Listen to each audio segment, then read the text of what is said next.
Hello students, welcome to my channel. तो आज मैं आप सभी को इस वीडियो में चैप्टर नंबर 4 डिटर्मिनेंट्स का एग्जांपल नंबर 6 करवाने जा रही हूं। तो देखिए बेटा, हमें दिया है find the area of the triangle whose vertices are 3,8 -4,2 and 5,1। हमें न इस क्वेश्चन में area of triangle find out करना है डिटर्मिनेंट की फॉर्म में, और हमें ये वर्टिसेस दिए हुए हैं। ठीक है, तो चलिए करते हैं। बहुत ईजी है, ध्यान से समझिएगा। तो सॉल्यूशन में ना सबसे पहले आप ये तीनों पॉइंट्स लिख लीजिए। क्या दिया है? 3,8 -4,2 एंड 5,1।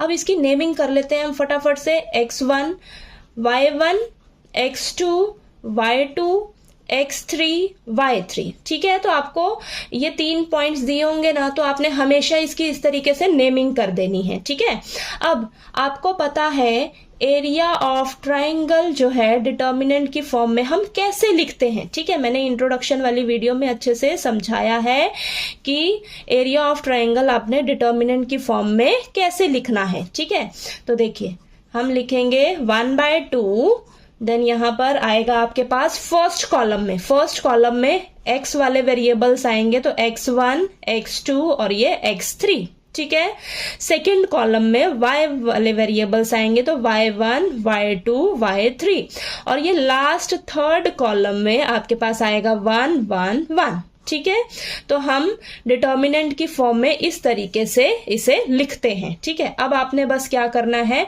यहां पर हमने नेमिंग कर दी है ना सभी पॉइंट्स की। ठीक है, तो आपने क्या करना है, यहां पर अब पुट कर देना है। ठीक है, तो यहां पर लिखिए 1/2, देन x वाले वेरिएबल्स आपके फर्स्ट कॉलम में रहेंगे, तो यहां पर आएगा 3, x1 3 है, x2 कितना है -4, x3 कितना है 5 है। नेक्स्ट सेकेंड कॉलम में आपके पास y वाले वेरिएबल्स होंगे बेटा। ठीक है, तो यहां पर आएगा y1 कितना है 8, y2 कितना है 2, y3 कितना है 1, और ये लास्ट कॉलम तो आपका 1 1 1 रहेगा। ठीक है, तो देखिए आपने ये 1/2 बाहर भूलना नहीं है। ठीक है, अब ये आपकी 3/3 ऑर्डर की डिटर्मिनेंट है। चलिए इसको एक्सपैंड कर लेते हैं हम। ठीक है, एक्सपैंड कर लेते हैं, फिर आपके पास इसका आंसर निकल कर आ जाएगा। ओके, तो देखिए चलिए करते हैं। तो यहां पर मैं इसे एक्सपैंड कर रही हूं रो 1 से। ठीक है, रो 1 से एक्सपैंड कर रही हूं, तो यहां पर लिख लेते हैं हम एक्सपेंडिंग अलोंग रो फर्स्ट। ठीक है, तो चलिए करते हैं। ये 1/2 आपने इसको बाहर ही रखना है। ठीक है, और यहां पर अंदर चलिए करते हैं हम लोग। तो रो 1 में देखिए एलिमेंट्स क्या है आपके पास 3 8 1। ठीक है, तो ये तो प्लस का रहेगा, ये माइनस का रहेगा, और ये प्लस का रहेगा। ठीक है, तो प्लस माइनस की गलती तो बिल्कुल नहीं करनी है आपने। अब देखिए ये 3 जो है इसको बाहर रखिए, अंदर आपके पास 2/2 ऑर्डर की डिटर्मिनेंट बनेगी ना। तो देखिए ये 3 जो है एलिमेंट कहाँ रहता है, फर्स्ट रो फर्स्ट कॉलम में रहता है, तो उसको डिलीट कर दीजिए। अंदर क्या बचेगा 2 1 1 1, ये डिलीट कर दोगे तो ये एलिमेंट्स बचेंगे। इसको आपने 2/2 ऑर्डर की फॉर्म में लिख लेना है। ठीक है, नेक्स्ट ये -8। अब देखिए ये कहाँ रहता है, फर्स्ट रो सेकंड कॉलम में, तो ये 4 एलिमेंट्स बचे, इसको आप लिख लीजिए इस तरीके से। ठीक है, नेक्स्ट +1। अब +1 कहाँ रहता है, फर्स्ट रो थर्ड कॉलम, तो ये 4 एलिमेंट्स बचे, तो -4 2 5 1। ठीक है, अब ये ऐसे कर लीजिए। ठीक है, तो चलिए अब इसको सॉल्व कर लेते हैं। तो यहां पर आएगा आपके पास बाहर 1/2 है। ओके, अंदर चलिए सॉल्व करते हैं। तो ये 3, अब अंदर तो यहाँ पर क्रॉस मल्टीप्लाई होगा, तो ये आ जाएगा 2 -1, यहाँ पर माइनस का 8, ये क्रॉस मल्टीप्लाई करिएगा तो -4 -5, देन ये प्लस यहाँ पर क्रॉस मल्टीप्लाई करिए तो आ जाएगा आपके पास -4 -10। ठीक है, इतना आया। चलिए सॉल्व करते हैं इसको।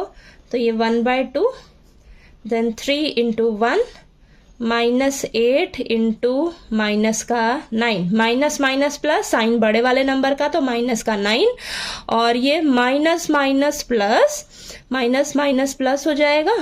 ठीक है, लेकिन साइन बड़े वाले नंबर का तो माइनस का 14 आएगा। ठीक है, और बाहर देखिए प्लस है ना, तो इस तरीके से लिख लीजिए, पहले कंफ्यूज नहीं होना आपने, माइनस का 14। ठीक है, चलिए इसको आगे करते हैं।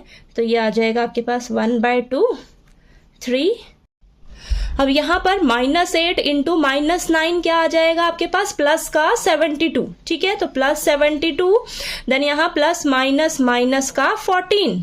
ठीक है, चलिए इसको ब्रैकेट को पहले सॉल्व कर लेते हैं। तो यहाँ पर आ जाएगा आपके पास 1/2 ब्रैकेट में आएगा आपके पास 3 + 72 75 माइनस का 14, ठीक है। तो यहाँ पर आएगा 1/2 इंटू 75 माइनस 14 करोगे आप तो आपके पास आएगा 61, ठीक है। तो ये आ जाएगा आपके पास आंसर आ जाएगा 61/2, ठीक है। 61/2 आपका आंसर आ गया, ठीक है। तो यहाँ पर एरिया ऑफ ट्रायंगल में हम लिखेंगे स्क्वायर यूनिट्स, ठीक है। कुछ नहीं दे रखा ना आपको, तो यहाँ पर स्क्वायर यूनिट्स आपने लिख लेना है, ठीक है। तो आपके पास आंसर क्या आ गया, एरिया ऑफ ट्रायंगल निकल कर आ गया 61/2, ओके। तो ये आपका आंसर है, ठीक है। चलिए आपको ये एग्जाम्पल नंबर 6 जो है वो अच्छे से क्लियर हो गया होगा। कहीं कोई डाउट आया आपको तो प्लीज़ मेरे से पूछ लीजिएगा। और अगर आपको मेरा पढ़ाया हुआ अच्छा लगे तो प्लीज़ वीडियो को लाइक कीजिए, शेयर कीजिए और ज़्यादा से ज़्यादा सब्सक्राइब कीजिएगा मेरे चैनल को। Thank you so much.